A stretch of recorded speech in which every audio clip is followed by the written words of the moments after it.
बाहुबली की कहानी।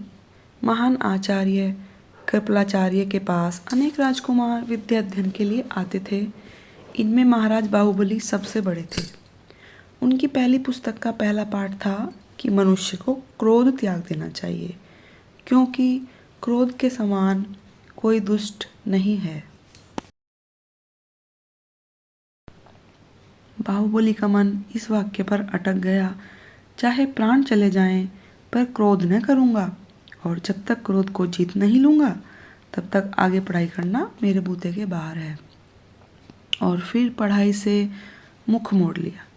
कुछ समय बीतने पर परीक्षक ने उन सभी राजकुमारों की परीक्षा ली।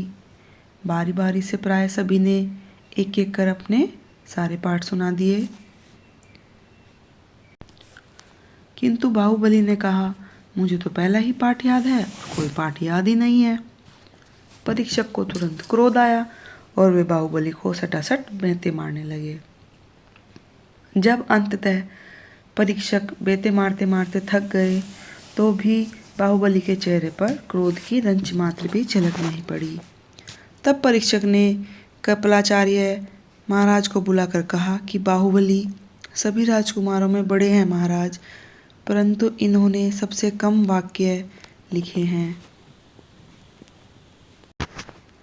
इस पर कृपालाचार्य ने कहा कि हम भी भूल पर हैं महाराज।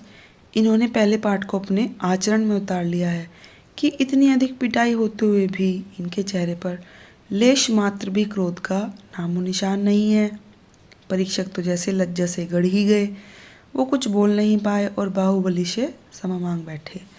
इसलिए हमें सबसे पहले अपने क्रोध का ही त्याग कर देना चाहिए, क्योंकि हमारा सबसे बड़ा दुश्मन हमारा खुद का क्रोध ही होता है, जिस पर नाश करना हमारे लिए सर्वोपरि हो जाता है। इसलिए फ्रेंड्स, आगे से आप भी कभी गुस्सा मत कीजिए और अपनी सेहत का ध्यान रखिए। Thank you for watching. अगर आपको मेरी कहानी पसंद आती है तो प्लीज़ चैनल को लाइक शेयर सब्सक्राइब करना मत भूलिएगा। मुझे आपके सपोर्ट की बहुत ज़रूरत है। Thank you.